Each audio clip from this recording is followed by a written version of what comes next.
Hey guys, it's Megan here on the NYIB Instagram page again. Sorry if you're sick of my face and my voice. I am too.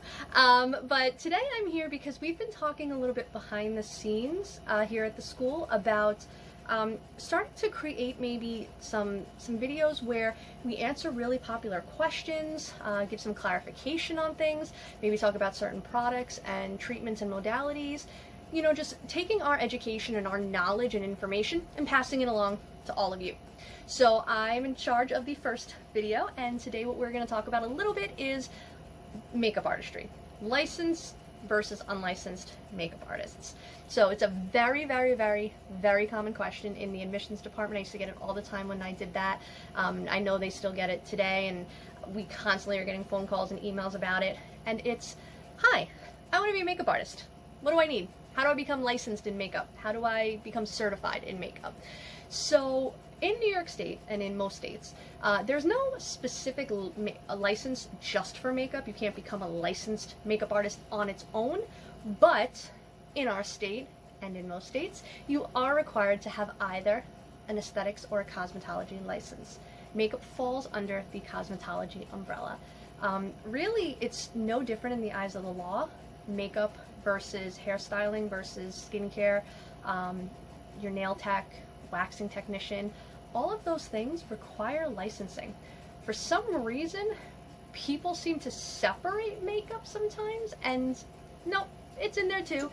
If you want to enhance somebody's appearance and get paid for it legally, you do need one of those two licenses. So in cosmetology, you're going to learn hair, you're going to learn waxing, you're going to learn nails, you're going to learn skincare, and you're going to learn makeup. And then in aesthetics, you're going to do skincare, waxing, makeup. So a lot of times when people come in and they would say, hey, I want to be a makeup artist, part of our goal is figuring out what their end goals are, right? Like, what is it that you want to do with your career? Most of the time, I would say 95% of the time, we encourage them to look into licensing. And then I simply would want to know, do you want to be a double threat? Do you want to do hair and makeup? Then go cosmetology. If not, if you're kind of like me and you don't, hair is not your thing, I've got to tell you, I can't obviously do it for the life of me, then aesthetics is another great choice. And that's really going to focus on your canvas. So for me, you know, I look at makeup artistry as art, right, at the end of the day. So if I'm going to learn how to use these tools and mediums, I want to know all about the canvas, and because that's going to affect my decisions. Why I think a lot of times people get confused on the legalities of makeup artistry has to do with this pesky little term called certified makeup artist. Certification in general doesn't mean anything legally. So if you're a certified makeup artist, that just means that you took a class somewhere, and it might have been a really hard class, and you might have learned a ton, and it might have really made you a better makeup artist, but legally that certification doesn't hold any weight.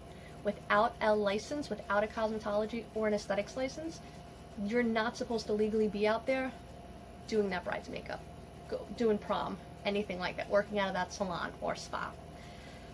One of the examples that I used to use a lot in the admissions department, because I thought it kind of made sense, has to do with like driving a car, right? So you legally need a driver's license if you want to operate a motor vehicle. You have to go take that written exam, you have to do that road test, and every couple of years you got to get your eyes done, do whatever it is that you have to do.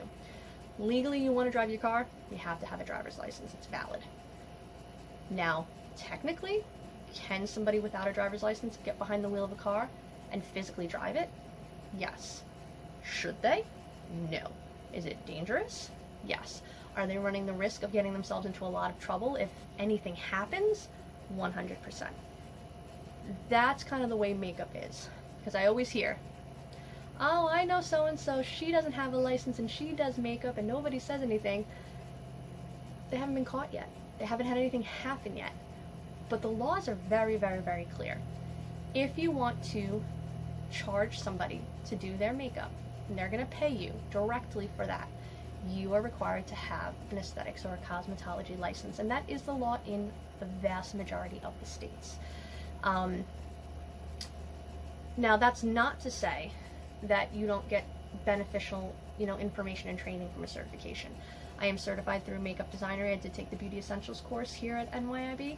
And really that course was hard, right? So we learned about makeup and aesthetics, you learned about makeup and cosmetology, but if that's gonna be your specialty, right? The license opens the door, it's the foundation, it's the fundamentals. Now you gotta figure out, all right, well, what do you wanna do with it? You know, now you have the legal driver's license, right, to drive the car. Well, what kind of car do you wanna drive? What is it that you wanna do? So certification can be a really great resume enhancer, portfolio builder. It might be the class that actually takes you from, you know, an okay makeup artist to a phenomenal makeup artist, but without the license, you're not supposed to be out there charging and doing it. Now, before you ask, there are areas where it's a little bit gray or, again, confuses people. Typically that has to happen with counter work or Ultas or Sephora's. You'll see a lot of times the makeup artists, right? They're working for different cosmetic companies. They're working for, you know, your Urban Decay, your Anastasia Beverly Hills, you know, your Laura Mercier, things like that.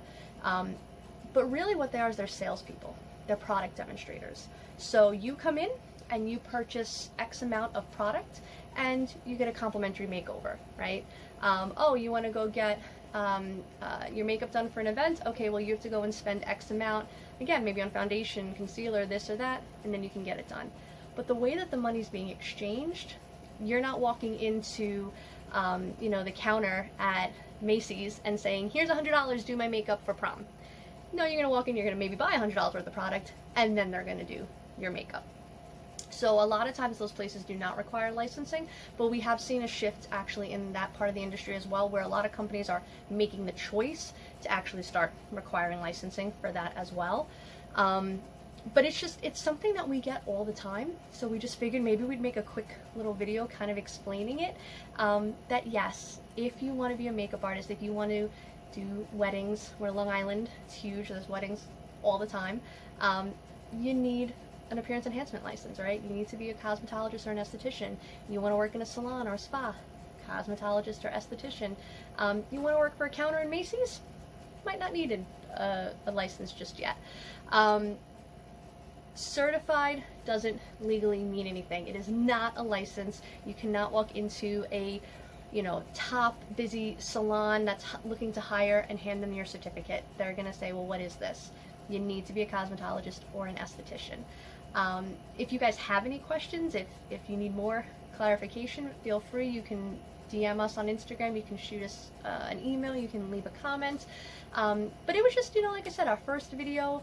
I know back in 2014-15 when I decided to get into the industry and I was researching what I needed, you know, I got conflicting information. Google would tell me some things. Not gonna lie, I called a couple of schools, and you know, the answers I got from cosmetology and aesthetic schools were very different than the answers I got from schools that just did certification. So, and it kind of put a sour taste in my mouth. And I remember when I first started working at the school, I used to say all the time, I'm just going to tell you the facts, right? I'm going to tell you what you want to be the #1 bridal artist on Long Island. You need a license. Can't force you to get a license, but I'm going to make sure that you know that information. And we've always been really big about that at the school. We're always going to tell you what the law says, and then, you know, we encourage our students and our graduates to take that to heart and make sure that they're doing right by our industry. So again, like I mentioned in the beginning of the video, every week we're going to be doing little different tips and tricks and educational things, just to kind of, like I said, fill you guys in.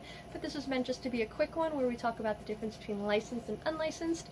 So in a nutshell, if you live in New York and you want to be a makeup artist who works on the general public, and you want to get paid and compensated directly for being a makeup artist, you have to be a licensed cosmetologist or a licensed esthetician to do so. Certification is not licensure. And that's it for today.